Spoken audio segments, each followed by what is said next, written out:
Bab 681, Archon.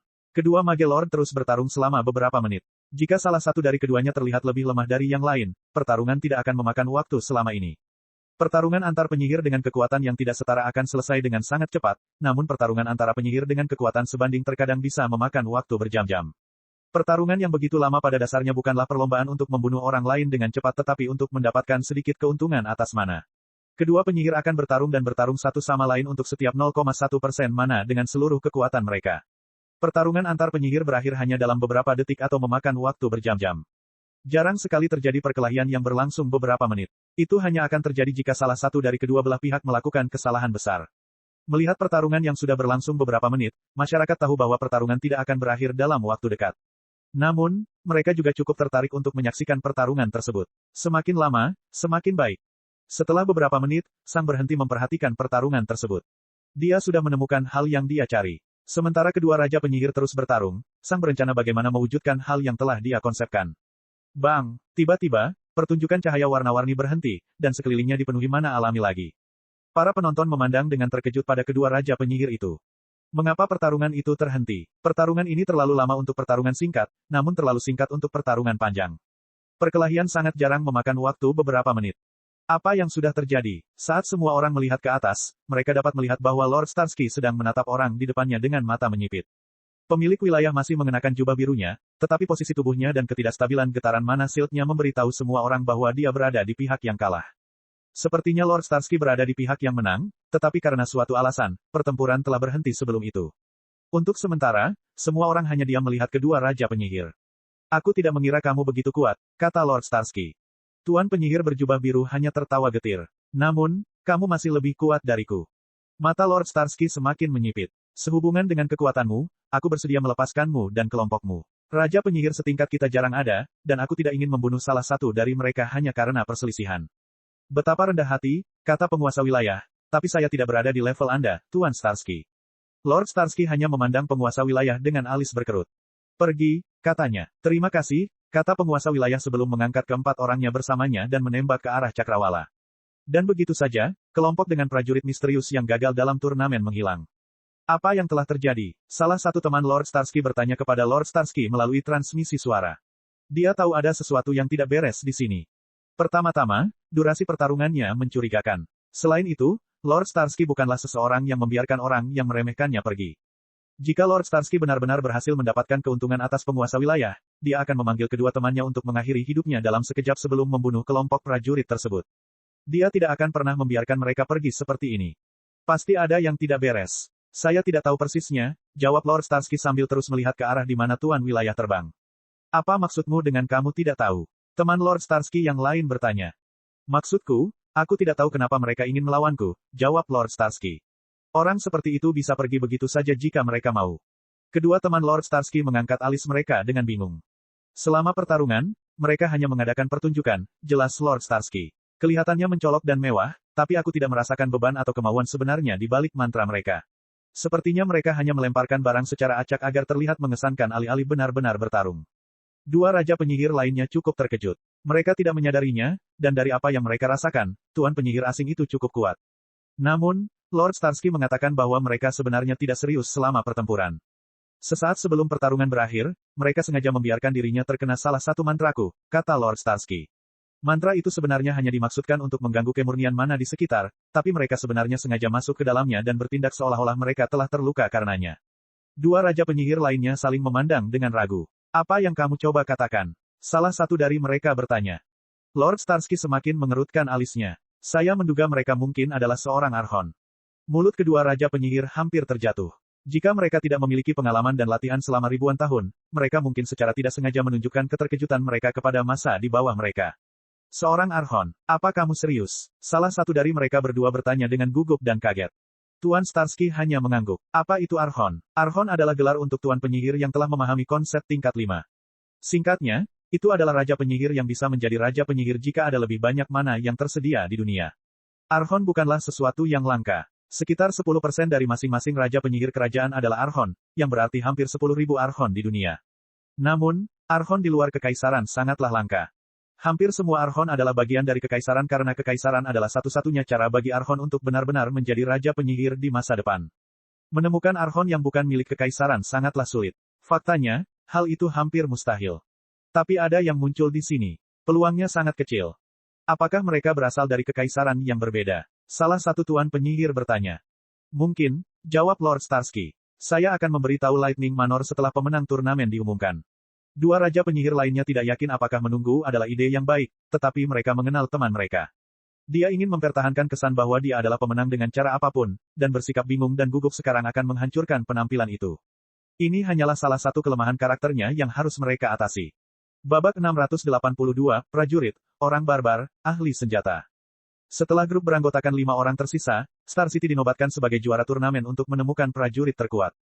Kontestan 1, Elfer. Tidak dapat disangkal, Elfer adalah pejuang terkuat di dunia. Tentu saja, mungkin ada satu penyihir yang juga telah belajar bagaimana menjadi seorang pejuang, tapi itu tidak bisa dihitung. Jika ada mage yang bisa ikut serta dalam turnamen, maka mage lord manapun bisa memenangkan turnamen hanya dengan tubuh mereka yang sangat kuat. Hanya prajurit murni yang dihitung, dan Elfer jelas merupakan yang terkuat di antara mereka. Para penyihir yang menyaksikan bertepuk tangan saat prajurit terkuat di dunia menerima hadiahnya, sebuah tombak yang sangat besar. Tombak ini melambangkan terciptanya sebuah jalan. Pemilik tombak berada di garis depan para pejuang, dan adalah tugas mereka untuk merintis jalan baru. Intinya, mereka adalah kepala tombak. Namun, saat para penyihir menyaksikan dengan penuh minat, beberapa prajurit merasa seluruh upacara ini hanyalah lelucon. Oliver dan Elfer mengenal Sang. Mereka yakin orang di depan mereka tadi pastilah Sang. Sang, seorang penyihir. Mereka tahu bahwa dia memiliki tubuh seorang pejuang, dan bahkan jika dia tidak memilikinya, mereka tidak dapat membayangkan dia mengikuti jalan ajaib. Sejak Sang berada di panggung komandan, dia telah melakukan hal-hal yang diyakini mustahil oleh para pejuang. Kekuatannya selalu berada satu tingkat di atas prajurit lainnya. Dan segalanya tidak berubah. Tepat ketika mereka mengira bahwa mereka tahu apa yang bisa mereka harapkan dari Sang, dia mengejutkan mereka lagi. Setidaknya Elfer berharap bisa melawan Sang. Dia tidak menyangka akan menang, tapi dia mengira bisa menyerangnya. Namun, ketika Sang menggerakkan jarinya, segalanya menjadi jelas.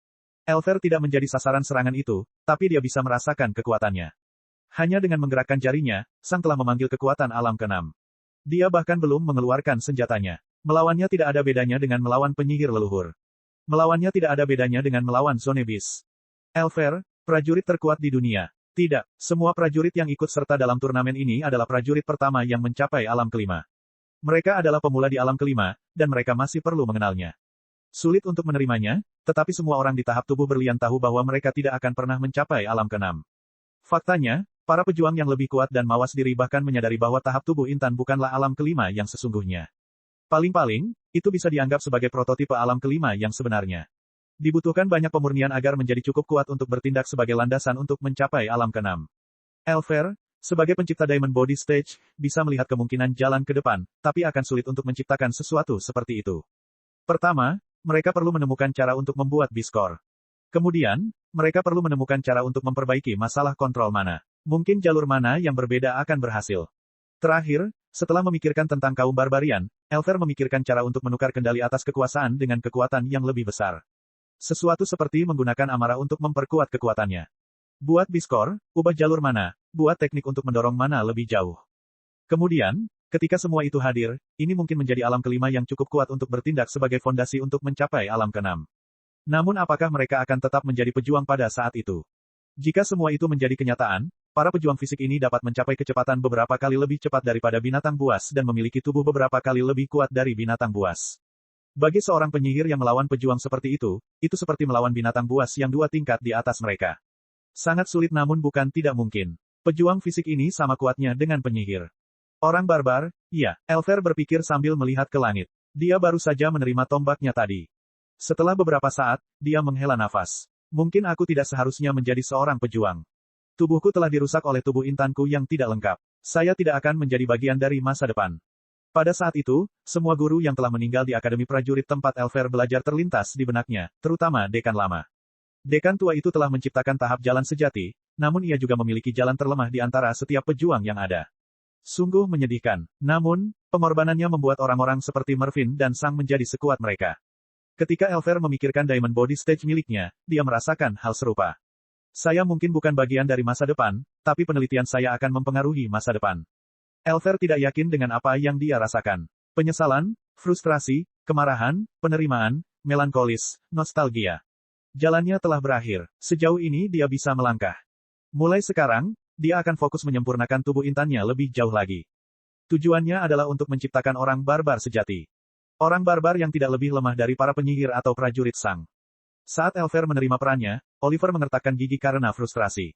Ketika Oliver kalah dari kontestan 31, dia merasa sangat melankolis dan terus berbicara tentang kurangnya bakatnya.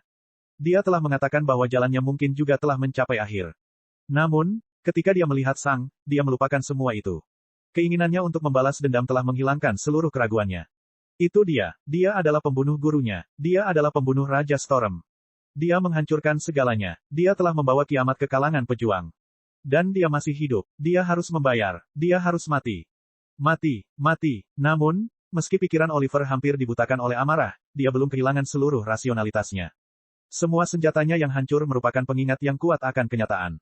Dia terlalu lemah. Jika Oliver ingin membalas dendam, dia harus bekerja lebih keras dari sebelumnya. Dia sudah memiliki titik awal yang baik untuk weapon variance stage miliknya. Dengan jalur yang cukup, ia pasti akan tumbuh cukup kuat untuk mendukung terobosan ke alam ke-6. Namun, Oliver harus menemukan cara untuk mencapai alam ke-6 terlebih dahulu. Memaksakan. Tentu saja, Impose akan bekerja dengan banyak jalur ini, tetapi itu berarti bahwa bentuk prajurit Oliver akan selalu kalah dibandingkan prajurit Sang. Mereka akan memahami penerapan di alam ke-5, sementara prajurit Sang akan memahami penerapan di alam ke-4.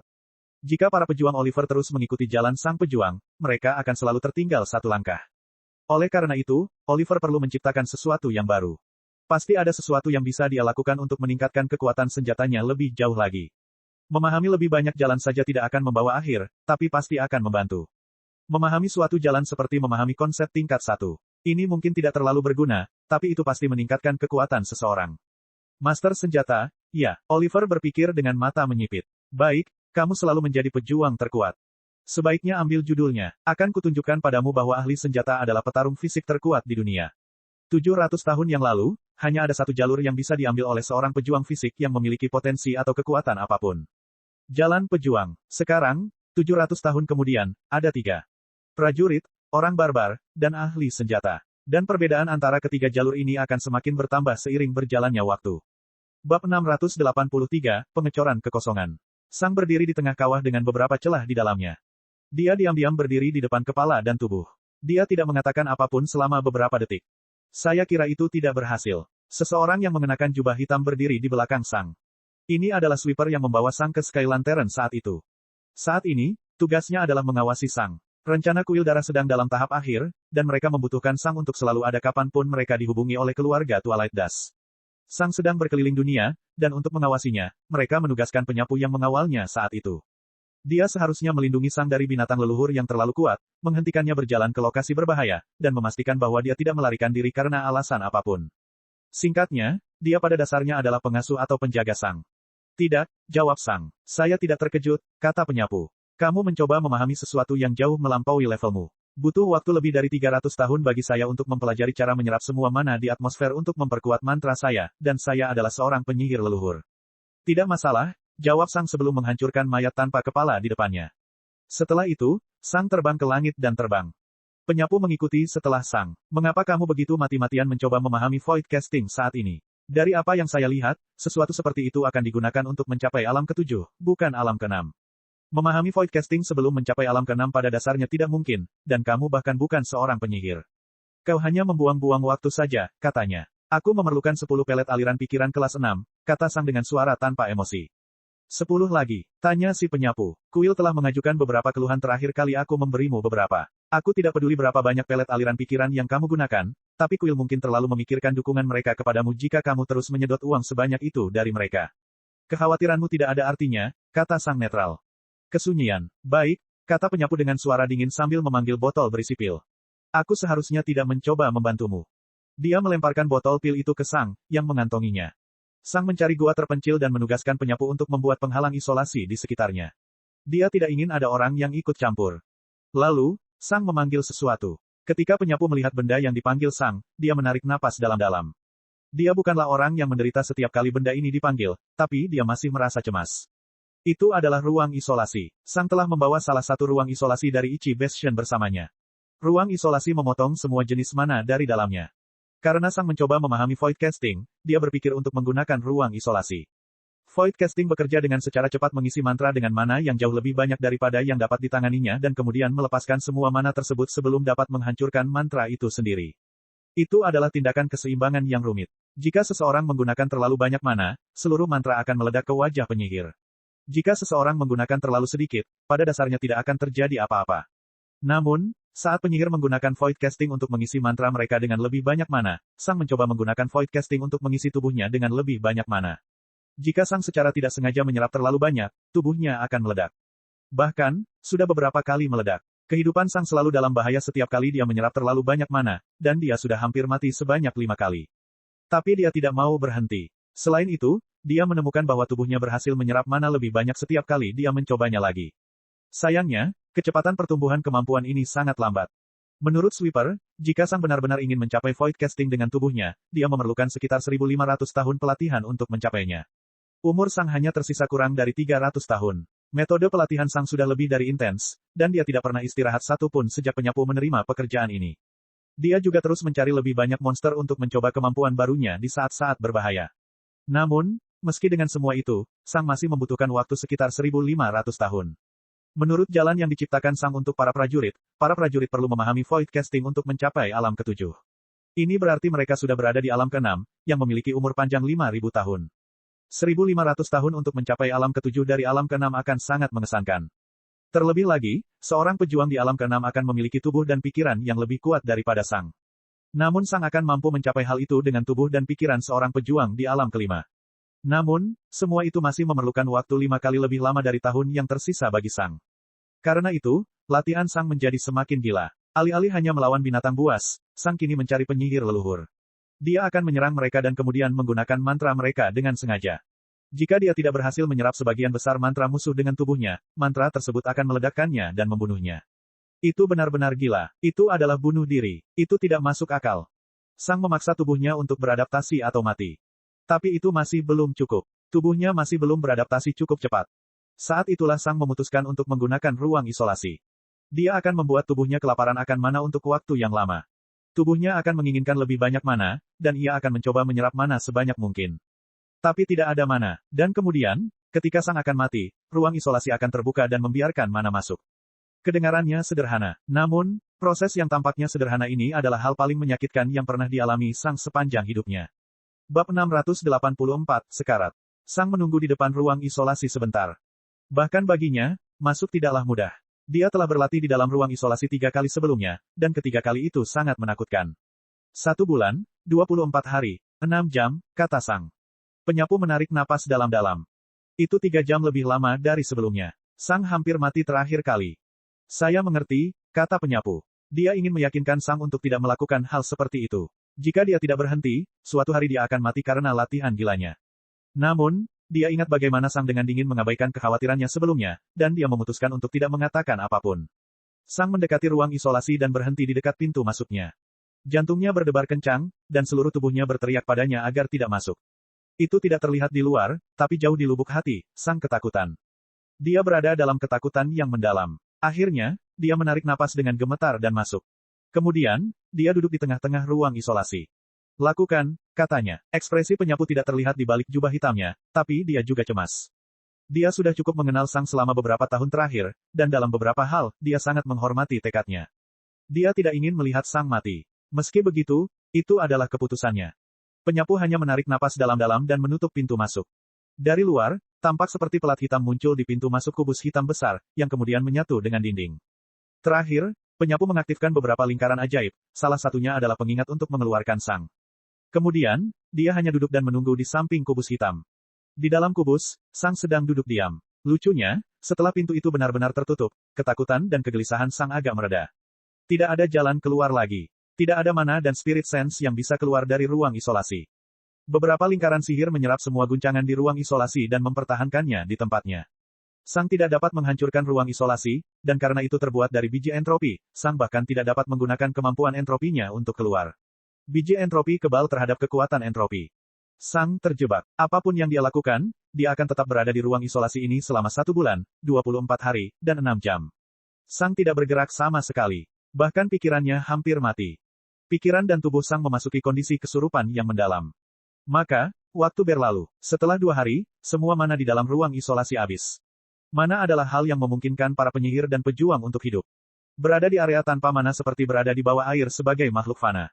Mana sama pentingnya bagi Sang seperti halnya udara bagi manusia.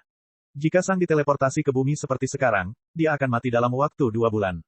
Jumlah energi yang dibutuhkan tubuh Sang untuk tetap beroperasi tidaklah nyata, dan hanya mana yang dapat menghasilkan energi sebanyak itu sekaligus dapat diserap. Saat ini, satu-satunya mana yang bisa dirasakan Sang adalah mana di dalam tubuhnya sendiri. 4 hari setelah semua mana lenyap, tubuh Sang mulai sangat mendambakan mana. Semua mana yang disimpan di lokasi sekunder telah lenyap. Ini adalah lokasi seperti kulit, rambut, dan kuku. Mulai sekarang, tubuh Sang akan mengonsumsi mana yang disimpan di mana pathways dan biskor miliknya. Pada saat ini, Sang merasa seperti sedang sekarat. Sensasi yang dirasakan Sang bisa disamakan dengan seseorang yang kepalanya ditempel kantong plastik. Masih ada gas di dalam tas, tetapi orang tersebut tahu bahwa semua oksigen akan segera habis. Sang merasakan perasaan dingin mendekati kematian. Sama seperti beberapa kali terakhir dia berada di sini, Sang teringat saat di Taman Jeral ketika dia mendarat telentang dan tidak bisa bernapas selama setengah menit. Kedua sensasi ini sangat mirip. Kali ini saja, perasaan itu akan bertahan lebih lama lagi. Saat ini, pikiran Sang sangat sulit untuk tetap tenang. Tunggu saja, jangan berpikir, aku membutuhkan mana, saya perlu tenang saja, jangan berpikir, mana. Pikiran Sang terus-menerus berperang dengan dirinya sendiri. Rasionalitas Sang mengatakan kepadanya bahwa panik sekarang akan mengakibatkan kematiannya, tetapi perasaan mendekati kematian begitu besar sehingga Sang tidak bisa berhenti memikirkan untuk mendapatkan mana. Saya harus tetap tenang, aku sekarat. Saya harus tetap tenang, aku sekarat. Itu sangat sulit, mengerikan sekali. Seharusnya aku tidak pernah masuk ke sini. Kenapa aku memutuskan untuk datang ke sini? Namun di luar, Sang tampak tenang. Aku tidak ingin mati. Saya tidak ingin mati. Saya tidak ingin mati. Tetap tenang. Tunggu saja. Selama saya tetap tenang, saya akan bertahan. Saya tidak ingin mati. Sepertinya Sang sedang tenggelam. Namun sensasi tenggelam ini terus berlangsung selama lebih dari sebulan penuh tanpa jeda. Sang telah berpikir untuk bunuh diri lebih dari sekali. Itu terlalu berlebihan. Dia hanya ingin ini berakhir. Namun, entah bagaimana dia selalu berhasil terus maju. Di negara bagian ini, Sang menghabiskan hampir 40 hari. 40 hari tenggelam terus-menerus. Dan setelah 40 hari ini, semua mana di dalam inti binatang Sang dan jalur mana telah habis. Saat itulah teror sesungguhnya dimulai. Agar tetap menghasilkan energi kehidupan, tubuh Sang mengubah dirinya menjadi mana. Bagian yang tidak penting seperti kulit, otot, dan tulang diubah menjadi mana untuk organ dan pikiran Sang. Bang! Sang menghantamkan tinjunya ke dinding ruang isolasi. Keluarkan aku! Keluarkan aku! Sang tahu bahwa semua pukulan, tendangan, dan pukulan ini tidak akan menghasilkan apa-apa, tetapi tubuhnya pada dasarnya bergerak dengan sendirinya. Sang memekik ketakutan. Dia sedang sekarat. Dia sedang sekarat. Dia sedang sekarat. Keluarkan aku! Keluarkan aku! Membantu. Saya minta maaf. Tulang di lengan Sang patah saat daging dan darahnya mulai melapisi ruang isolasi. Sang tidak bisa lagi tenang. Dia meneriakkan apapun yang terlintas dalam pikirannya. Dia meninju apapun yang dia bisa. Derit paku yang menggores batu keras. Rentetan gigi patah dan menusuk hingga ke gusi. Suara daging yang berlumuran darah menghantam tanah. Jeritan binatang buas yang perlahan sekarat. Permohonan seorang anak yang ketakutan. Sang sedang mencoba segalanya. Dia meminta maaf atas semua perbuatan jahatnya. Dia memohon kepada Tuhan untuk membunuhnya. Tadi dia ketakutan. Dia sangat takut. 2 hari kemudian, tidak ada lagi yang bergerak di dalam ruang isolasi. Sekarung daging, darah dan tulang patah tergeletak di tengah ruangan. Itu tidak bergerak. Sang sedang sekarat. Pikirannya menghilang. Dia tidak berpikir lagi. Dia hanya melihat ke dinding tempat pintu itu seharusnya berada dengan spirit sense-nya yang ternoda. Dinding itu tidak bergerak. Dia sedang sekarat. Dinding itu tidak bergerak. Dia sedang sekarat. Dia sekarat. Dia mati. Sekarat. Dia adalah. Dulu. Untuk sesaat, kejernihan kembali muncul di benak Sang. Dia tahu bahwa dia tidak akan selamat. Untuk terakhir kalinya, dia bersumpah pada dirinya sendiri bahwa jika secara ajaib dia selamat, dia tidak akan melakukan ini lagi. Sama seperti 3 kali terakhir dia berada di sini. Ini bukan pertama kalinya Sang mengalami situasi seperti ini. Dan itu bukan yang terakhir. Ini adalah jalan Sang. Ini adalah tekadnya. Dia sedang mengalami pengalaman paling mengerikan yang bisa dibayangkan. Dan jika pengalaman ini meningkatkan kekuatannya, dia akan mengalaminya lagi. Mengerikan sekali. Itu sungguh mengerikan. Tapi itu meningkatkan kekuatan Sang. Dan hanya itu yang diperhitungkan. Bab 685, Misa yang bergetar. Penyapu diam-diam menunggu di depan kubus hitam yang tidak bergerak. Dia sedang mempersiapkan dirinya. Dia menutup matanya, memanggil beberapa materi, dan menyiapkan beberapa mantra. Dan 10 detik kemudian, akhirnya tiba waktunya. Salah satu lingkaran ajaib di sekitar kubus hitam meledak, melambangkan akhir pengatur waktu. Penyapu segera mengeluarkan beberapa mantra untuk menghancurkan lingkaran sihir lainnya, dan dia segera menarik keluar pintu begitu dia bisa. Saat pintunya menghilang, badai mana memasuki ruang hampa di ruang isolasi sementara bau darah dan isi perut yang mengerikan keluar dari ruang isolasi. Sama seperti sebelumnya, bagian dalam ruang isolasi berlumuran darah. Dan seperti terakhir kali, Sang berada di tengah ruangan. Dia hanyalah sekarung darah dan isi perut. Kulit, tulang, dan sebagian besar ototnya telah diubah menjadi mana. Organ-organnya dikeringkan, dan darah di tubuhnya membeku. Dia tidak bergerak. Sweeper segera menembak ke arahnya dan menempatkan 5 kristal mana berisi mana cahaya di sekujur tubuhnya. Setelah itu, dia menyiramkan seember air kehijauan ke tubuhnya. Kemudian, dia meraih cincin luar angkasa yang diberikan Sang padanya sebelum dia masuk dan memanggil pelet aliran pikiran tingkat 6. Dia memaksakan salah satu dari mereka ke tenggorokan Sang sebelum dia mengucapkan mantra panjang. Setelah beberapa detik, cahaya abu-abu muncul di jari-jarinya, dan dia dengan ringan menusukkan jarinya ke kepala Sang yang tidak memiliki tengkorak. Pikiran Sang tersentak kebingungan, dan ia mencoba yang terbaik untuk memahami apa yang sedang terjadi. Namun, di saat yang sama, kekuatan pelet aliran pikiran memasuki pikiran Sang dan membuat pikiran sangat sulit untuk fokus kembali. Perasaan Sang sebelum dia kehilangan kesadaran perlahan kembali, dan pikiran bingungnya segera beralih ke mode bertahan hidup. Hal terakhir yang dirasakannya adalah mendekati kematian, tapi sekarang, tiba-tiba ia hidup kembali. Ini berarti ia masih bertahan. Dalam keadaan normal, fungsi tubuh Sang akan kembali ke mode pemulihan, tetapi dengan pelet aliran pikiran, hal ini menjadi sangat sulit. Pikiran Sang mencoba memberi perintah untuk menyerap mana dan mengubahnya menjadi energi kehidupan, tetapi pelet aliran pikiran tidak mengizinkan perintah itu berjalan. Ini berarti Sang masih sekarat. Alam bawah sadar Sang sangat ketakutan dan mencoba sekuat tenaga untuk melakukan apapun agar dirinya dan tubuhnya tetap hidup, tetapi itu sangat sulit. Itu sedang sekarat. Itu masih sekarat. Alam bawah sadar Sang mengeksplorasi segala cara yang mungkin untuk tetap hidup. Di luar, Sang masih tidak bergerak sama sekali. Setelah mengaktifkan 5 lingkaran ajaib lagi, penyapu akhirnya menarik napas dalam-dalam. Sang akan bertahan. Dalam diam, dia memandangi sekantong isi perut dan darah yang sedikit bergetar. Dia bisa merasakan kepanikan dan teror yang muncul dari karung itu. Ini adalah perasaan makhluk yang sedang sekarat tetapi tidak ingin mati. Kesunyian. Si penyapu hanya memandangi karung itu. Saat-saat terakhir sebelum dia menutup ruang isolasi terulang kembali dalam pikirannya. Lebih dari 1,5 bulan yang lalu, dia menutup pintu sementara Sang dengan tenang duduk di tengah ruangan. Dan saat dia membukanya lagi, gambar ini menyambutnya. Tidak peduli berapa kali dia menyaksikannya, itu tetap saja merupakan gambaran yang menakutkan. Seberapa besar penderitaan yang harus dialami Sang untuk berubah menjadi kumpulan organ dan darah yang bergetar seperti itu. Penyapu tidak dapat membayangkannya, dan yang lebih parah lagi, ini bahkan bukan yang pertama kalinya. Sang sudah melakukan itu 3 kali, ini adalah yang keempat kalinya. Melakukan hal seperti itu sekali saja, oke, orang terkadang melakukan kesalahan. Mungkin mereka tidak tahu apa yang menanti mereka. Tapi melakukannya lagi, dan lagi, itu tidak masuk akal, tidak peduli berapa kali dia memikirkannya. Dia tidak mengerti mengapa seseorang memilih melakukan hal seperti itu pada dirinya sendiri. Apakah itu layak? Dia tidak bisa membayangkan sebuah dunia di mana penyiksaan seperti itu akan bernilai. Sang penyapu hanya menatap Sang dalam diam. Mana di sekelilingnya bergerak dengan sangat tiba-tiba, hampir seperti menyita tak terkendali. Ini adalah hasil dari alam bawah sadar Sang yang mencoba segala cara dengan kemampuan World Connection. Pergerakan mana di sekitar Sang pada dasarnya mewakili kejang yang tidak terkendali pada tubuh Sang. Penyapu terus mengawasi dan memastikan tidak ada yang salah. Pikiran Sang masih berpikir ia sedang sekarat karena efek pelet aliran pikiran, tapi sebenarnya dia tidak berada dalam bahaya karena lingkaran sihir di sekelilingnya memberinya energi kehidupan yang cukup untuk tetap hidup. Sang penyapu hanya diam menunggu saat tumpukan isi perut bergetar ketakutan dan teror. Di masyarakat, pekerja keras dan berdedikasi pada pelatihan adalah sifat yang terpuji. Namun, apa yang dilakukan Sang tidak terpuji. Itu tidak sehat. Sang tidak berperilaku seperti pekerja keras tetapi lebih seperti mesin yang merusak diri sendiri. Dia seperti monster yang terus-menerus meminum darah karena memiliki lubang besar di punggungnya tempat darah terus mengalir keluar. Dia ibarat api yang menggapai apapun yang bisa terbakar dengan panik karena benda yang terbakar itu sudah berubah menjadi abu.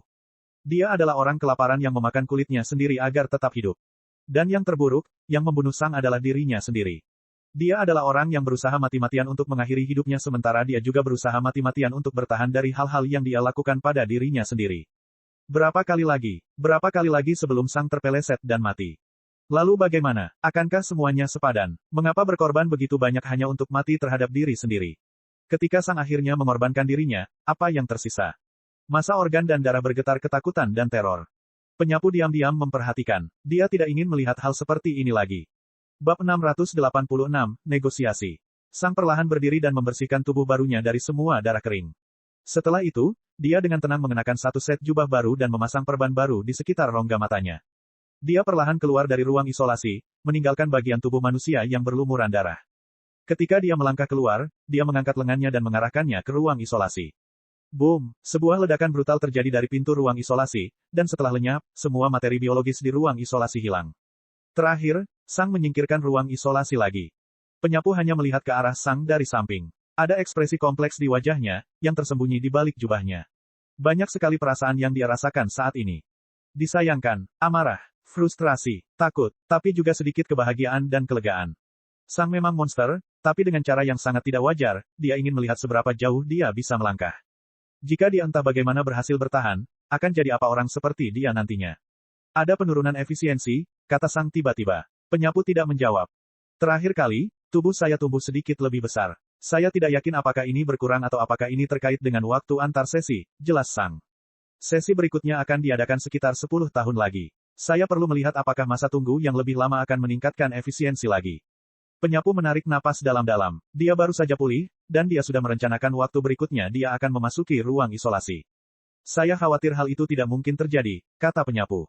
Sang berbalik sedikit menghadap si penyapu. Apakah mereka sudah mencapai konsensus? Turnamen para pejuang telah terjadi 20 tahun yang lalu, dan keluarga Twilight Dust telah menghubungi kuil darah hanya 2 tahun setelah itu. Lightning Manor tidak bisa begitu saja mengirim agennya ke wilayah keluarga Twilight Dust tanpa mengungkapkan alasan mereka melakukan hal tersebut. Jika tidak, mereka akan mengambil risiko terjadinya insiden internasional antar kerajaan yang akan melanggar beberapa perjanjian. Jadi, Lightning Manor telah jujur dan memberitahu keluarga Twilight Dust tentang Sang. Sang adalah seseorang yang telah dipersiapkan oleh Lightning Manor, dan dia adalah seorang penjahat yang dicari. Mereka menuntut eksekusi Sang sementara prajurit Impossessed seharusnya diserahkan ke Lightning Manor. Keluarga Twilight Dust menyetujui permintaan pertama tetapi tidak menyetujui permintaan kedua. Saat keluarga Twilight Dust sedang berbicara dengan Lightning Manor, mereka juga menghubungi kuil darah. Secara teoritis, kuil darah dianggap sebagai organisasi pemberontak, tetapi keluarga Twilight Dust tidak terlalu mempedulikan hal itu. Peraturan mereka tidak dapat disangkal, dan siapapun yang mencoba membuat masalah sama saja dengan anak kecil yang sedang mengamuk. Kuil darah memberikan semua informasi yang mereka miliki tentang para pejuang kepada keluarga Twilight Dust. Ketika keluarga Twilight Dust mendengar tentang potensi keuntungan memiliki sesuatu seperti prajurit, minat mereka langsung terguncang. Tapi itu bukanlah segalanya. Ketika mereka mendengar tentang kekuatan Sang, mereka pada awalnya tidak mempercayai kuil darah. Namun, setelah beberapa kali konfirmasi dan pembuktian, keluarga Twilight Dust akhirnya mempercayainya. Seorang pejuang yang bisa menjadi senja di masa depan. Bagi keluarga senja-senja, senja mewakili raja penyihir yang sangat kuat dan sangat berbakat, seseorang yang menguasai sebagian besar kekaisaran. Terlebih lagi, menurut kuil darah, prajurit ini bahkan telah berteori tentang jalan bagi para pejuang hingga alam ketujuh, yang mana itu gila. Saat ini, seluruh dunia hanya mengetahui para pejuang di alam kelima, namun mereka sebenarnya sudah berteori tentang metode untuk mencapai alam ketujuh. Itu bernilai uang yang sangat besar. Setelah mendapatkan semua informasi yang relevan dari kuil darah, keluarga Twilight Dust sebenarnya mengirim salah satu Twilight mereka untuk bernegosiasi dengan Lightning Manor. Twilights adalah raja penyihir keluarga Twilight Dust, dan mereka memiliki 9 di antaranya. Lightning Manor bertindak seolah-olah mereka hanya ingin menangkap beberapa orang di alam kelima, tetapi mereka sebenarnya meminta sesuatu yang bernilai tak terbayangkan. Harga awal yang ditawarkan Lightning Manor dibuang begitu saja, dan Twilight membuat penawaran balasan 7 kali lipat lebih tinggi. Reaksi awal Lightning Manor hanyalah pergi dan melupakan semua tentang para pejuang. Harganya bahkan tidak sebanding dengan apa yang diminta oleh keluarga Twilight Dust. Namun, setelah Twilight menjelaskan mengapa harganya begitu tinggi, segalanya dengan cepat berubah. Sudah ada jalan menuju alam ke-6. Gores itu, ada jalan menuju alam ke-7. Dan ada satu orang yang melakukan semua itu. Terlebih lagi, dialah orang yang ingin mereka eksekusi. Begitu mereka mendengar kekuatan dan pencapaian Sang, mereka segera berhenti memperlakukannya sebagai penjahat dan mulai memperlakukannya sebagai karyawan yang sangat berharga yang ingin mereka pantau. Mereka bahkan tidak berpikir untuk membunuhnya lagi. Itu akan menjadi pemborosan yang gila.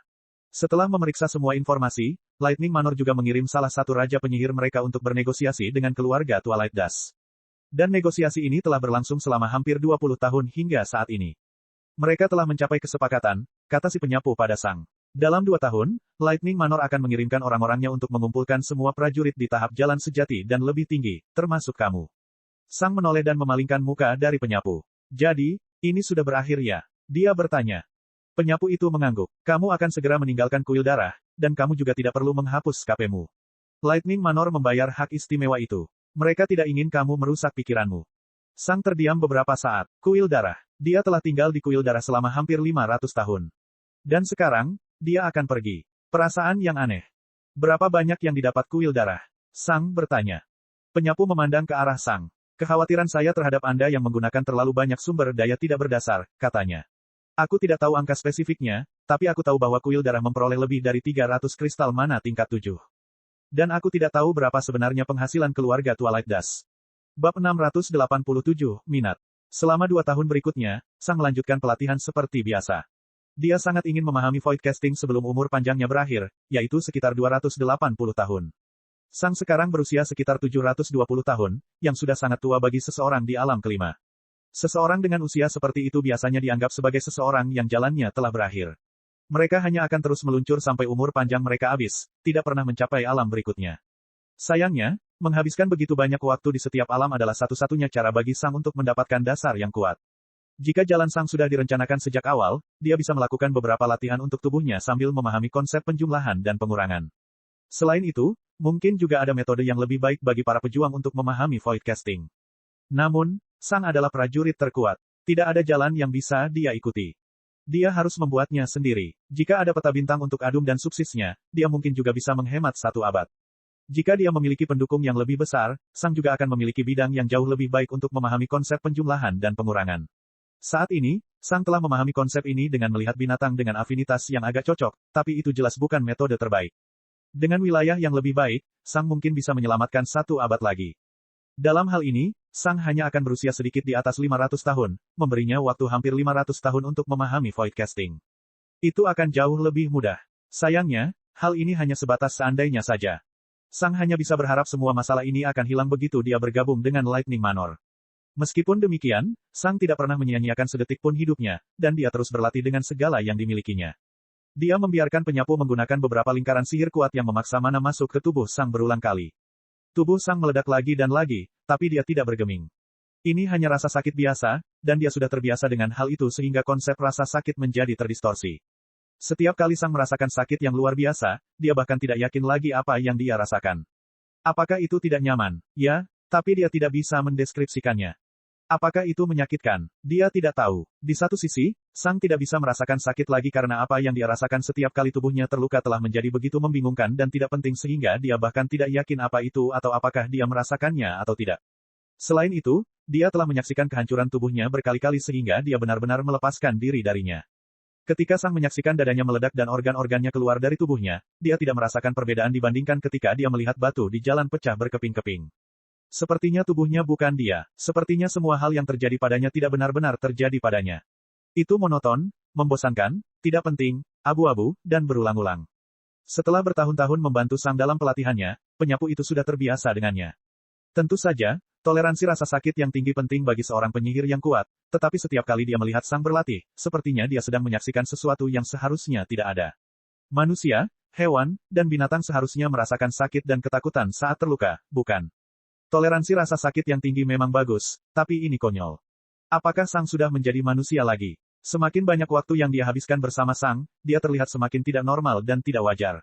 Setiap kali Sang berlatih, sepertinya dia adalah makhluk dari luar dunia atau kenyataan ini. Namun, ketika Sang benar-benar memasuki ruang isolasi, segalanya berubah menjadi ekstrim. Lebih dari 99% waktunya, Sang tampak seperti makhluk dunia lain yang tidak memiliki hasrat dan penderitaan manusia. Namun pada persen terakhir ini, ketika dia masuk ke ruang isolasi, yang terjadi justru sebaliknya. Pada saat itu, penyapu merasa Sang adalah anak yang ketakutan dan ketakutan.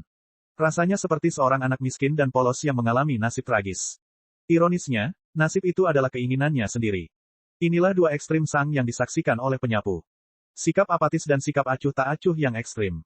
Ketakutan dan emosi yang intens. Tidak ada di antara keduanya. Ketika batas waktu 2 tahun semakin dekat, penyapu menjadi semakin gugup. Entah kenapa, dia tidak ingin meninggalkan Sang. Tentu saja, Sweeper bukanlah seorang gadis remaja. Dia berusia lebih dari 1000 tahun, dan dia memiliki banyak pengalaman hidup. Dia mencari ke dalam dirinya dan bertanya pada dirinya sendiri apakah dia tertarik pada Sang. Awalnya, dia menyangkalnya. Lagi pula, dia sama sekali tidak bisa berempati pada Sang. Agar minat tersebut dapat berkembang, seseorang harus mampu berempati terhadap orang lain. Mereka perlu memahami perasaan orang lain. Dan hal itu tidak terjadi di antara mereka.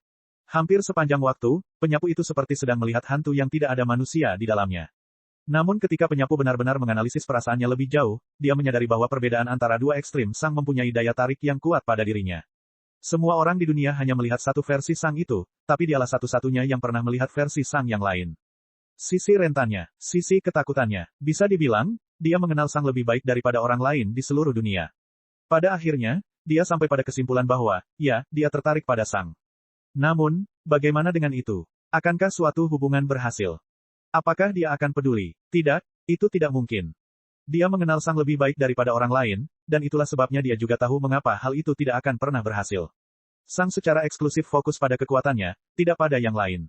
Dia benar-benar menyingkirkan segala sesuatu yang bisa menjadi gangguan. Cinta tidak akan ada bedanya dengan gangguan lain apapun baginya. Karena itu, dia belum mengungkapkan perasaannya hingga sesaat sebelum Sang seharusnya pergi. Tepat ketika mereka berdua sedang berjalan menuju tempat pertemuan, Sweeper justru angkat bicara. Dia tidak tahu kenapa, tapi dia hanya ingin bertanya. Apakah kamu keberatan jika aku juga bergabung dengan Lightning Manor? Dia bertanya. Aku tidak peduli, jawab Sang dingin. Penyapu hanya melihat ke arah Sang, tidak terkejut dengan jawabannya. Apakah kamu tidak tertarik mengapa aku menanyakan hal seperti itu padamu? Dia bertanya. Tidak, kesunyian. Penyapu menarik napas dalam-dalam. Apakah kamu tertarik untuk menjalin hubungan? Sang tetap diam selama 2 detik. Aku berubah pikiran. Aku tidak ingin kamu bergabung dengan Lightning Manor. Saya tidak bisa menggunakan gangguan lagi. Kesunyian. Oke, kata penyapu setelah beberapa detik. Dan keduanya terbang menuju tempat pertemuan dalam diam. Bab 688, menunggu. Sang tiba di dekat Ichi Bastion. Baru 20 tahun yang lalu, dia menjadi penguasa kota Ichi Bastion, tapi hal itu jelas tidak lagi terjadi. Kota ini tidak pernah benar-benar menjadi milik Sang. Dia hanyalah seorang administrator atau manajer kota. Untuk saat ini, penyihir leluhur awal bertindak sebagai penguasa kota. Berkat Abyss Worms, penguasa kota tidak perlu menjadi super kuat. Saat ini, lebih dari 8.000 orang berkumpul di dekat pintu keluar utama Ichi Bastion. Mereka semua dengan cemas menunggu seseorang. Dari apa yang dilihat Sang, ada sekitar 50 prajurit tahap impose dan sekitar 600 prajurit tahap jalan sejati. Orang-orang yang tersisa adalah teman dan keluarga para pejuang ini. Sang mengenali beberapa orang yang telah bergabung dengan kuil darah, namun berdasarkan apa yang mereka bicarakan, SKP mereka telah dihapus. Artinya, tidak satu pun dari mereka yang ingat untuk siapa mereka bekerja. Kebanyakan dari mereka bingung, namun mereka juga cukup senang dengan hasilnya. Mereka tidak tahu dari mana asalnya, tapi mereka semua telah menghasilkan banyak uang. Saat ini, Sang hanya melihat mereka dari jarak sekitar 100 km. Sweeper telah pergi sesaat sebelum mereka memasuki jangkauan lingkaran sihir Ichi Bastion. Di permukaan, kota ini milik penguasa kota saat ini, dan sebagai penyapu dari kuil darah, penyapu tidak mungkin muncul di dekat kota. Ketika dia berhenti sebelum jangkauan lingkaran sihir, Sang melanjutkan. Dia tidak menghadapinya. Dia tidak mengatakan apapun. Dia terus terbang seolah dia tidak ada di sana sama sekali. Penyapu menutup matanya dan menarik napas dalam-dalam. Tindakan dingin Sang sedikit menyakitinya, tapi dia bukanlah remaja yang emosional. Dia akan menyelesaikannya dalam hitungan menit. Dia tahu bahwa mereka berasal dari dunia yang berbeda dan tidak pernah ada kemungkinan untuk berhasil. Juga, mungkin itu menjadi lebih baik. Mungkin menjalin hubungan dengan Sang sangat buruk dan menyakitkan. Namun, ada satu perasaan spesifik yang tidak akan hilang dari pikiran penyapu untuk waktu yang lama. Disayangkan, dalam benaknya, kehidupan Sang dipenuhi dengan penderitaan dan tragedi. Seperti orang lain pada dasarnya, penyapu ingin memiliki kekuatan pertempuran yang sangat tinggi seperti Sang. Namun, setelah menyaksikan apa yang dialami Sang untuk mendapatkan begitu banyak kekuatan, dia tidak lagi iri padanya. Dia tidak ingin menjadi sekuat ini jika itu berarti hidup seperti Sang. Pada akhirnya, dia terbang kembali ke cabangnya dan menunggu tugas berikutnya. Mengawasi Sang adalah sebuah pekerjaan. Tidak ada lagi. Sementara itu, Sang memasuki kota dan mendarat di dekat pinggir jalan, menunggu orang yang akan membawa semua orang ke Lightning Manor. Tentu saja, sebagai penguasa kota sebelumnya, pada dasarnya setiap orang di tahap jalan sejati dan yang lebih tinggi akan segera mengenalinya. Mereka tidak melihatnya selama 20 tahun, tapi tidak ada yang bisa melupakan seseorang seperti Sang. Aura dan penampilannya unik, Sang hanya diam menunggu. Beberapa pejuang tahap jalan sejati tertarik untuk memulai percakapan. Bagaimanapun, Sang bukan lagi penguasa kota, dan dia akan segera bergabung dengan organisasi yang sama dengan mereka. Namun, para pejuang tahap jalan sejati merasakan tekanan yang kuat dan perasaan penolakan ketika mereka mencoba mendekati Sang dengan tubuh atau indera jiwa mereka. Dia tidak melakukan sesuatu yang istimewa, tetapi orang-orang yang ingin membangun hubungan dengannya merasa ini adalah ide yang buruk. Naluri mereka mengatakan bahwa mereka seharusnya tidak mencoba memulai percakapan dengannya. Namun masih ada beberapa orang yang berhasil mendekatinya. Ada 5 prajurit Impose Stage yang berjalan ke Sang. Dia tidak bereaksi terhadap pendekatan mereka. Dan kemudian, 5 prajurit Impose Stage membungkuk dengan hormat. Tuan, mereka menggema dengan hormat. Aku bukan tuanmu, kata Sang datar. Di tengah-tengah 5 orang itu ada seorang wanita cantik dengan rambut perak. Ini adalah orang yang pernah melawan Elver di turnamen sekitar 20 tahun lalu. Dia terhitung sebagai prajurit terkuat kedua di kekaisaran keluarga Twilight Dust, dan ini merupakan pencapaian yang luar biasa. Dia dengan sopan melangkah maju dan menundukkan kepalanya dengan hormat. Tidak relevan dengan perasaanmu, kamu akan selalu menjadi tuan kami. Sang mendengus. Kalau begitu, pahamilah bahwa perasaan itu tidak saling menguntungkan, dan jangan harap aku melakukan apapun untukmu. Kami mengerti, kata wanita itu dengan hormat. Sang tidak mengatakan apapun setelah itu. Kelima orang itu pergi setelah beberapa detik. Rupanya, mereka sebenarnya hanya ingin menunjukkan rasa hormat mereka kepada Sang sebagai mantan majikan mereka. Tentu saja, sebagai nenek moyang dan penemu tahap impose, semua orang sangat menghormati Sang. Meskipun Sang bersikap dingin, kasar, dan menolak, mereka tidak meremehkannya. Mereka menghormati Sang atas prestasinya dan apa yang telah dia lakukan untuk para pejuang, bukan karena kualitas kepribadiannya. Setelah lama terdiam karena kedatangan Sang, orang-orang mulai berbicara lagi. Menurut pendapat mereka, banyak dari mereka yang merasa gugup dan diberkati karena berada di hadapan pejuang terhebat yang pernah hidup, tetapi mereka juga berusaha bersikap sopan dan bersikap seolah-olah dia tidak ada di sana agar mereka tidak mengganggunya. Terus-menerus dilirik oleh ribuan orang mungkin terasa tidak nyaman. Tentu saja, Sang tidak peduli. Pikirannya jauh lebih terfokus pada rasa frustrasi karena fakta bahwa dia membuang-buang waktu yang berharga. Dia mungkin sedang berlatih sekarang, tapi sebaliknya, dia harus menunggu seseorang dari Lightning Manor. Semakin banyak waktu berlalu, Sang menjadi semakin marah. Dia tidak marah pada orang tertentu, tetapi pada situasinya. Dia ingin berlatih. Dia perlu berlatih. Namun, pelatihan akan menjadi ide yang bodoh saat ini karena menunjukkan terlalu banyak kekuatannya kepada semua orang adalah ide yang buruk, dan pelatihannya juga akan segera diganggu oleh orang dari Lightning Manor. Saat dia terus menunggu, dia menjadi semakin marah dan tidak sabar. Lingkungan menjadi semakin berat dan menindas rakyat. Orang-orang menjadi lebih tenang lagi karena mereka merasa berbicara adalah hal yang buruk saat ini. Untungnya, mereka hanya perlu menunggu beberapa menit sebelum pengawal dari Lightning Manor muncul. Benar saja, Lightning Manor sudah menunjukkan kekuatannya. Mereka mengirim Tuan Penyihir. Bab 689, Baja Aliran Mistra. Seorang wanita dengan rambut abu-abu metalik melayang di atas Ichi Bastion. Tekanan yang dia berikan sungguh menakjubkan, tapi tidak menakutkan. Tekanannya lebih terasa seperti pelukan yang sangat erat dan kuat. Dia menatap dengan ekspresi tegas pada orang-orang yang hadir, tapi semua orang juga bisa merasakan kekhawatiran datang darinya. Di satu sisi, sepertinya dia adalah ibu yang kuat dan tegas, dan matanya mencerminkan pemikiran ini.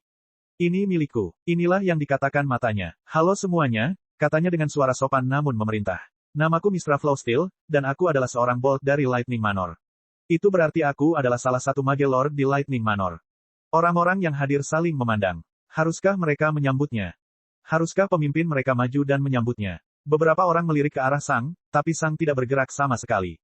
Prajurit yang berada di tahap jalan sejati, mohon membentuk barisan, perintahnya. Keluarga dan teman-teman, harap menjauh dari para prajurit. Paksakan prajurit panggung, harap tunggu di dekat samping. Orang-orang perlahan-lahan menurutinya, dan setelah beberapa detik, 3 kelompok terbentuk. Para prajurit panggung jalan sejati, prajurit panggung impose, dan semua orang berdiri di lokasi yang berbeda. Ketika Mistra melihat itu, dia mengangguk dan mendarat di dekat gerbang Ichi Bastion. Bersinar, sebuah buku kecil muncul di sampingnya, melayang di udara. Anehnya, dia malah memakai kacamata, yang sangat tidak biasa. Lagi pula, mungkin tidak ada satupun penyihir yang memiliki masalah dengan penglihatannya, yang berarti kacamata itu mungkin digunakan untuk hal lain. Prajurit tahap jalan sejati, majulah satu demi satu, perintahnya. Orang pertama dalam barisan dengan gugup melangkah maju. Mereka masih belum sepenuhnya yakin apakah semuanya akan berjalan baik karena banyak hal yang mereka dengar terdengar terlalu bagus untuk menjadi kenyataan. Terlebih lagi, berdiri di depan Tuan Penyihir selalu menjadi pengalaman yang menakutkan hanya karena kekuatan dan status mereka. Terutama yang dimiliki oleh salah satu kerajaan. Nama, katanya. Tarkus, kata prajurit itu. Siapa yang akan kamu bawa hari ini? Istriku, ketiga anakku, dan 2 orang temanku, jawab Tarkus. Beberapa huruf kecil muncul dengan sendirinya di buklet, dan Mistra mengangguk. Bersinar, para prajurit tahap jalan sejati dan yang lebih kuat memandang ke arah dinding karena indera roh mereka baru saja mengambil sesuatu. Sepiring kaca tipis tapi besar tiba-tiba muncul di luar kota. Kacanya lebih tipis dari 1 cm, tapi lebar keseluruhan panelnya mungkin hampir 5 km. Seseorang juga dapat melihat beberapa lingkaran selebar beberapa meter di atasnya. Bawa semua orang ke transport plate, buat lingkaran, dan tetap di dalamnya, perintah Mistra. Prajurit itu mengangguk dan dengan cepat melambai kepada teman dan keluarganya. Kemudian, mereka meninggalkan kota, menuju ke piring kaca besar, dan berkumpul di salah satu lingkaran. Selanjutnya, kata Mistra, begitulah yang terjadi selama 2 jam berikutnya. Akhirnya, semua prajurit tahap jalan sejati menaiki pelat transportasi bersama teman dan keluarga mereka, hanya menyisakan prajurit tahap impose dan teman serta keluarga mereka. Misra memanggil prajurit Impose Stage pertama dan menanyakan pertanyaan yang sama. Tapi setelah dia mendapat jawabannya, kali ini dia punya lebih banyak pertanyaan. Kapan kamu mencapai tahap Impose? Dia bertanya. Sekitar 17 tahun yang lalu, jawab prajurit itu. Bagaimana kamu melakukannya? Saya melatih teknik saya hingga saya mencapai eksekusi sempurna dan aliran mana tersinkronisasi. Apa itu aliran mana tersinkronisasi? Dia bertanya sambil melirik prajurit itu. Prajurit itu merasa tidak nyaman. Yah, aliran mana tersinkronisasi adalah ketika mana yang kamu gunakan untuk melakukan teknik mengalir ke seluruh tubuhmu sedemikian rupa sehingga tidak melukai tubuh dimanapun dan juga mengalir dengan kecepatan yang kuat dan cepat. Oh, Misra perlahan mengucapkannya sambil menggerakkan kacamatanya sedikit untuk melihat lebih dekat ke tubuh prajurit itu. Prajurit itu merasa lebih tidak nyaman karena Misra diam-diam terus memandangi dada lapis bajanya. Tunjukkan padaku beberapa teknikmu, katanya. Prajurit itu melihat sekeliling dengan tidak nyaman. Agak canggung untuk mulai menebas udara dengan senjatanya sementara orang asing hanya mengawasinya. Oke, katanya dengan canggung sambil mengeluarkan pedang panjang. Kemudian, dia melakukan beberapa tebasan. Untungnya, dia sudah terbiasa melatih tekniknya sehingga kecanggungan di sekitarnya tidak berdampak negatif pada penampilannya. Sangat menarik, kata Misra ketika buklet kedua muncul di sampingnya, yang dengan cepat dipenuhi kata-kata. Faktanya, kata-kata tersebut muncul di buklet dengan kecepatan lebih dari 20 halaman per detik. Baiklah, kamu bisa berhenti, katanya. Prajurit itu dengan canggung menaruh pedangnya lagi dan menunggu perintah lebih lanjut. Oke, jadi, bagaimana kamu bisa memastikan bahwa teknik yang kamu gunakan tidak salah dalam menggunakan jalur mana? Dia bertanya. Itu tergantung pada tekniknya, jawab prajurit itu. Jalur manaku diciptakan oleh dunia ketika aku mencapai tahap jalan sejati, dan jalur itu dibuat dengan sempurna untuk jalur yang telah aku buat. Selama aku menggunakan teknik dari jalurku, aku yakin manaku tidak akan bergerak dengan cara yang tidak pantas. Misra mengangguk beberapa kali ketika semakin banyak halaman yang terisi bukletnya. Saat ini, dia telah menulis lebih banyak tentang prajurit Impose Stage ini daripada semua yang dia tulis tentang semua orang yang datang sebelum dia. Bagaimana jika kamu ingin mengubah jalurmu? Bagaimana jika kamu ingin menggunakan teknik lain? Dia bertanya. Prajurit itu tersenyum tidak nyaman. Itu sulit. Saya perlu mengubah jalur mana saya. Bisakah kamu? Tanya Misra. Yah, aku tidak bisa, tapi aku kenal seseorang yang bisa, jawabnya. Oh, apa yang membuat mereka bisa mengubah jalur mana sementara kamu tidak? Dia bertanya. Maksudku, aku bisa belajar cara mengubah mana pathways, tapi itu sangat berbahaya, sangat memakan waktu, dan aku tidak cukup percaya diri untuk mengedit mana pathwaysku sedemikian rupa sehingga aku bisa menciptakan sesuatu yang lebih baik dari dunia. Kau tahu, jalur manaku telah dioptimalkan untuk jalur yang telah aku pilih, dan aku menggunakan banyak jalur tersebut untuk banyak teknik berbeda. Dengan mengubah salah satunya, aku perlu mengubah lebih banyak lagi karena sekarang teknik lain tidak bisa digunakan, sudah tidak muat lagi, sehingga saya harus menggantinya lebih banyak lagi. Aku mungkin akan menghadapi kekacauan jalur mana yang hampir tidak dapat dipecahkan, dan bahkan jika aku berhasil menyelesaikan kekacauan itu, mungkin akan memakan waktu puluhan tahun, bahkan berabad-abad. Menurutku itu tidak sepadan, prajurit itu menjelaskan. Buklet itu berubah menjadi gila, dan prajurit itu merasa sangat terintimidasi olehnya. Dia baru saja berbicara selama beberapa detik, namun buklet tersebut sudah menuliskan ribuan halaman informasi sekarang. Apa yang sedang ditulis oleh Tuan Penyihir ini, dan bagaimana dia bisa menulis sebanyak itu tentang sedikit informasi yang diberikannya padanya. Juga, berapa halaman yang dimiliki buklet itu. Mehem, Misra bersenandung saat buklet berhenti menulis. Jadi, bagaimana ini menjadi masalah bagimu tetapi tidak bagi temanmu? Yah, kamu lihat, tunggu. Tiba-tiba Misra berkata sambil mengangkat tangannya. Prajurit itu berkedip beberapa kali karena terkejut. Ya. Apakah temanmu termasuk di antara prajurit Impose Stage? Ya, dia. Baiklah. Misra berteriak dengan suara ceria sebelum dia menyadari bahwa dia telah membiarkan sikap pusing dan penasarannya hilang. Misra terbatuk sekali untuk kembali ke sikap profesionalnya. Kalau begitu, aku bisa bertanya pada temanmu nanti saja. Oke, kata prajurit itu perlahan dan canggung, tidak yakin bagaimana harus merespons. Bab 690, Peneliti. Baiklah, pertanyaan selanjutnya, kata Misra. Bagaimana Anda tahu apakah suatu teknik telah dilakukan dengan sempurna atau tidak? Kami menggunakan kekayaan alam, jawab prajurit itu. Oh, jenis apa? Misra bertanya dengan penuh minat. Benih bila angin, bersinar, bersinar, bersinar, bersinar, bersinar. Tiba-tiba, lebih dari 10 buku berbeda muncul di udara, yang dibuka dan ditutup pada waktu yang hampir bersamaan setelah dengan cepat menelusuri seluruh halaman. Kemudian, beberapa halaman lagi ditambahkan ke buklet utama. Prajurit itu hanya memandang Misra dengan ekspresi tidak nyaman. Di sisi lain, Sang tidak bereaksi, tapi dia sekali lagi teringat akan perbedaan tipis antara dekan lama, George, dan penyihir yang kuat. Berdasarkan apa yang baru saja terjadi, Sang yakin Misra baru saja mencari di beberapa ensiklopedia karena dia mungkin belum mengetahui apa itu benih bila angin, dan ketika dia menemukan jawabannya, dia menuliskan hipotesis besar dalam waktu kurang dari 1 detik. Dia telah melakukan semua itu dalam waktu sekitar 2 detik. Berapa lama waktu yang dibutuhkan George? Kesenjangan antara prajurit normal yang mencoba memikirkan sesuatu dan tuan penyihir yang berpengalaman tidak dapat dipahami. Tidak heran tim peneliti kuil darah telah menyederhanakan infus garis darah sedemikian rupa sehingga terasa tidak penting, sederhana, dan dapat diabaikan. Prajurit itu hanya menunggu dengan canggung. Ya, Mistra bertanya setelah beberapa saat. Hanya itu saja, atau ada harta karun lainnya? Yah, ada juga Fire Wave Berry. Bersinar, bersinar, bersinar, bersinar. Rumput, alis Mistra bergerak sedikit. Bersinar, bersinar, bersinar, bersinar. Kemudian, dia memberi isyarat agar prajurit itu melanjutkan. Prajurit itu perlahan memberi nama ramuan berikutnya, dan seluruh proses diulangi lagi. Di sampingnya, Sang merasa frustrasi. Dia bisa membayangkan betapa frustasinya perasaan Sang Raja Penyihir. Pikirannya bergerak sangat cepat, tetapi prajurit di depannya berbicara sangat lambat dan membuat jeda yang lama. Sang menduga dia sudah melontarkan beberapa komentar pasif-agresif sekarang jika dia berada di posisi Mistra. Mistra terus menanyakan beberapa pertanyaan umum mengenai Impose Stage, yang memakan waktu beberapa menit. Akhirnya, dia sampai pada pertanyaan terakhirnya. Dan bagaimana kamu mengetahui semua ini? Dia bertanya. Saya mempelajari semua itu dari Guru Nareo, kata prajurit itu. Kemudian, dia menunjuk ke seorang prajurit dengan rambut coklat yang berdiri di kelompok prajurit Impose Stage. Mistra mengangguk sambil tersenyum sopan. Baiklah, terima kasih telah menjawab semua pertanyaanku. Kamu bisa mengumpulkan teman dan keluargamu dan masuk ke pelat transportasi. Prajurit itu mengangguk lega. Tidak masalah. Prajurit itu pergi, dan Mistra memanggil prajurit berikutnya. Dia menanyakan pertanyaan yang sangat mirip kepada prajurit berikutnya tetapi kali ini melewatkan pertanyaan yang sudah jelas. Mistra juga meminta prajurit ini untuk melakukan tekniknya, yang dia amati dengan cermat. Dan dari mana kamu mempelajari semua ini? Guru Nareo, jawab prajurit itu. Mistra mengangguk dan membiarkan prajurit itu pergi lagi. Tidak ada yang mengejutkan tentang prajurit Impose Stage berikutnya. Hampir semuanya telah mempelajari sebagian besar pengetahuan mereka dari salah satu dari 3 prajurit Impose Stage. Ketiga, guru, ini semuanya berada di tahap Mid Impose. Oh, Mistra tiba-tiba berkata kaget saat dia melihat salah satu prajurit Impose Stage melakukan teknik mereka. Itu mengejutkan. Apa, Duma? Prajurit Impose Stage di depan Mistra, bertanya. Jalur mana Anda terlihat sangat berbeda dari yang lain, kata Mistra. Komentar ini mengejutkan hampir semua orang. Jalur mana? Dia benar-benar bisa melihat jalur mana mereka. Tapi bagaimana caranya? Spirit Sense tidak bisa melihat ke dalam tubuh seseorang.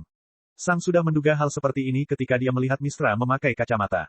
Kacamata itu mungkin adalah alasan mengapa dia bisa melihat jalur mana.